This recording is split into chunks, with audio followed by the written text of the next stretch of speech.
Hello and welcome to Run Testers. My name's Nick and this is our review of the Reebok Floatride Energy 5.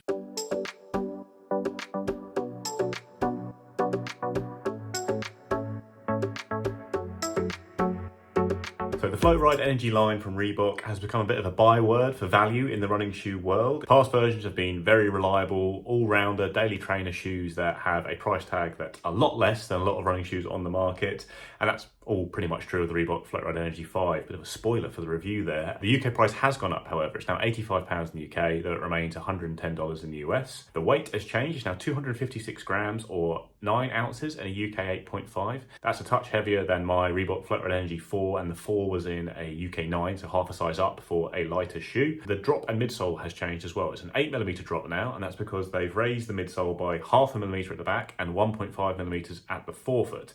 So you've now got a 27mm stack height at the heel and a 19mm stack height on the forefoot. So it's still not a very cushioned shoe, just a smidge more cushioning than the previous version of the shoe, especially in the forefoot. Along with being higher, the midsole is now a little bit wider to increase stability, and Reebok has added a X-shaped torsion plate into the midsole as well. Now that's not a plate that's designed to go and make you run very fast times. Instead, it's designed to increase stability. Obviously, you've got a Floatride Energy midsole, which is a pretty balanced foam, quite firm feeling, but not harsh, decent amount of bounce, not the most lively ride, but a good all-round foam. Then you've got a Speed Shift 2.0 upper. The upper's been changed a little bit from the previous version of the shoe, again, to try and increase a bit of stability there. There's a little bit of padding around the heel, internal heel counter, and a thin toe bumper at the front of the upper as well there. On the outsole, you've got this kite-shaped cutout at the back of the shoe, but otherwise full rubber coverage of almost small pellet-shaped lugs. It's not been brilliant, actually, the outsole grip for me, but we'll come on to that in the run test. Sizing is a bit of a weird one with the Floatride Energy line in general for me. I'm normally a UK 9 with most brands, most shoes. Got an 8.5 in the Floatride Energy 5, which is an EU 42.5. So it's smaller across the board on the size I would normally wear, but I've still got actually maybe even slightly too much room in the toe box. So it's certainly quite a long shoe. I'd probably look at going half a size down, but it is quite tight and snug around the midfoot and heel. So if you have quite a wide foot, it might be difficult to try and get a size that fits well in the front and the back. I said, in an 8.5, half size down on my normal size, it's been fine for me. Like, I've got quite a narrow foot, so all the fit around the heel and midfoot works fine for me. And in the toe box, it's quite roomy, but not too much room. It's about right, really. So I'd look at going maybe half size down to the upshot of all of that. I've done 50k in the Floatride Energy 5, and that's been across a mix of training runs that I've done at various paces. I've done a couple of progression runs, some stride, and then a fair bit of just easy running in the shoe. And for the most part, I think it's really quite similar to the Reebok Floatride Energy 4. I really like the Floatride Energy 4, which had the new upper, which made it feel a lot lighter on the foot than the Floatride Energy 3, which was also a pretty good shoe.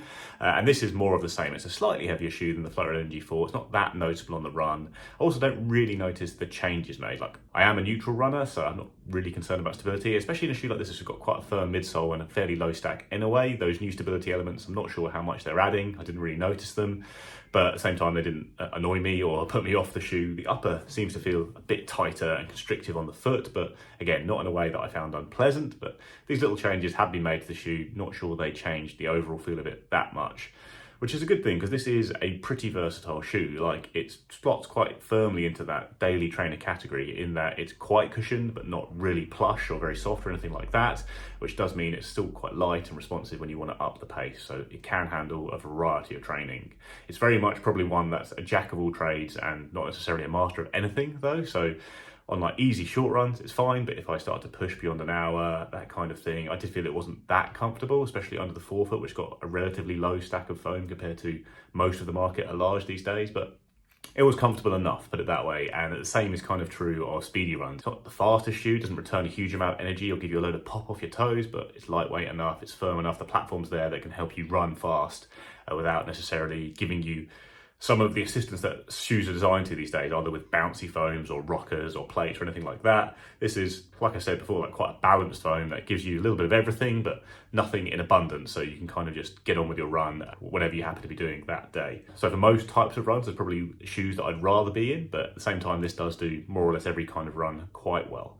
One thing that is a definitive negative for me is the outsole though, which did struggle on very wet days. And I think it's quite similar to the outsole on the Floatride Energy 4, which I didn't have any problems with, but I don't think I ran in the Floatride Energy 4 on any days that were quite as wet as the first run in the Floatride Energy 5, where it was really torrential and the pavements started as quite slick and greasy, and then obviously got very wet indeed with puddles, and throughout those conditions this outsole was slipping just a little bit for me. And then when I was trying to run fast at the end of that run, on the progression run, I didn't feel very confident in rounding corners at speed or avoiding manhole covers, that kind of thing. It's jinking around felt a little bit suspect, a little bit slick in the shoe, and hasn't been a problem since because it's been fairly dry here now, and I've taken it into my forest on some light trails and it's been okay, but it's not a shoe that loves the wet, a bit of a gremlin in that regard. For the most part, a perfectly enjoyable experience running in the shoe. You could happily pick it up and use it for pretty much any kind of run you're planning to do in a given week.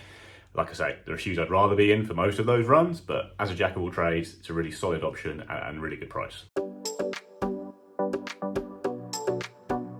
Verdict on the Floatride Energy 5 is that it's another really solid shoe in the Floatride Energy line. It's not ruined any part of that line. It maintains a similar feel underfoot, some extra stability elements. I didn't really notice that much myself, but they've not detracted from the ride really, aside from adding a small amount of weight that isn't that noticeable on the run. It still feels like a fairly light shoe. It's got that firmer feeling underfoot that gives you a nice stable base that you can use for a variety of runs, from very relaxed, easy plods to tempo runs or even sessions. As mentioned before, it's not brilliant at everything. It's not the most comfortable shoe in the world. I think in today's market, lots of people might be accustomed to having a little bit more cushioning underfoot, in which case it might feel a little bit firm and not that pleasant for long, easy runs in particular, especially under the forefoot. And then it lacks some of the bells and whistles that make holding fast paces in some shoes that little bit easier, whether that's a plate, a nice rocker, slightly more dynamic, lively foam underfoot. But you can go out and run pretty quick in it without too many problems. Even with the slight price rise you've got in the UK, it's still a very good value shoe, and looking at other shoes in this area, it stands up pretty well. There is the Puma Velocity Nitro 2, one of my favourite all-round shoes, regardless of price, available for £100 or $120. It's a little bit more than the shoe, though also often in sales, and that's, I think, a slightly better shoe in a very similar category. I think it's got a slightly more comfortable and enjoyable midsole for easy runs and long runs in particular. Gives you a little bit more bounce for fast runs, and it's got a better outsole for all kinds of conditions. So I'd probably lean towards the Puma myself a little bit more, but if you like a firmer ride and want a bit more stability, then the Reebok Floatride Energy 5 provides that. It's certainly a more stable shoe than the Velocity Nitro 2 is. The other one I've been testing recently is the Kiprun KS900 Lite, which is from Decathlon. It's a nice cushion shoe, got similar kind of stack height to the Reebok shoe here, but it's got an EVA foam in the midsole that's a lot softer underfoot than the Reeboks, and it makes it a better easy run shoe and general just plodding shoe going out for a daily 5 miler, that kind of thing. It's a little bit more enjoyable, I'd say, in the Kiprun KS900 Lite, which is £90 in the UK. However, I do think if you're looking at faster runs, the Reebok has the edge. It's just a little bit more responsive, slightly firmer feeling that gives you the ability to push the pace a little bit more easily. When it comes to outsoles, I think the Decathlon outsole is a little bit better than this one as well when it comes to wet pavements.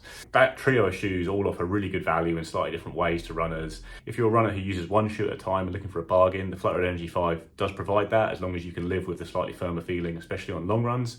If you're looking to build a running shoe rotation, this is a good daily trainer to have in your locker for a low price. That maybe means you can save a bit of money in that category and then spend a load more on your carbon racing shoe. I would probably pair this shoe with like a faster shoe, like a carbon shoe or a plated training shoe, that kind of thing, and a really cushioned shoe just for easy long plods on tired legs. Just found that the Reebok was a bit too firm by the end of those for my taste, but other people will disagree on that. So yeah, all in all, a really good shoe all round. I think probably on balance things, I might slightly prefer the Reebok Floatride Energy 4, and I just don't think that's that widely available. I think when I look around now, I can't see it available in lots of places. If you do find a pair of the Floatride Energy 4, I'd have no hesitation in saying pick that up instead, especially if you get an even better price on that shoe than this one. But if it is impossible to find that shoe, then for the most part, you are getting more of the same with the Floatride Energy 5. I think it's a good shoe.